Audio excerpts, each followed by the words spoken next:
Good afternoon mga kababayan. Nako, ito na ang sinasabi ko sa inyo. Uulan na ng testimony ng bago nating Lunas Juice. Uulan na ng testimony. Ito, yung unang-unang kabayan natin na binigyan natin ng juice, no? Ito, tignan mo yung testimony ng kabayan natin. Basahin natin mga kababayan. Ang sabi niya, "Idol, magandang araw. Grabe yung juice ng Lunas na inom ko kagabi. Pagising ko kanina, grabe, parang na-wash out ang laman ng tiyan ko. As in, ang gaan sa pakiramdam. Ang sarap din ng tulog ko kagabi. Kaya di masyadong nakapagpuyat dahil aantokin ka talaga. Salamat sa Lunas juice mo, Idol. Mukhang magiging suki mo na ako nito.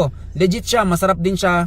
As in, juice talaga ang lasa. Kaya kayo, try nyo na ang Lunas juice ni Idol. At muli, Idol, salamat talaga. God bless. God bless you more. Blessing, Idol. Yun, God bless more daw. Yun. Ayun na, nasimulan na yan mga kababayan. Simulang testimony yan ng juice natin. Sunod-sunod na yan, believe me, sunod-sunod na yan. May something special dito sa juice natin mga kababayan. Mayroon something special dito na nilagay namin.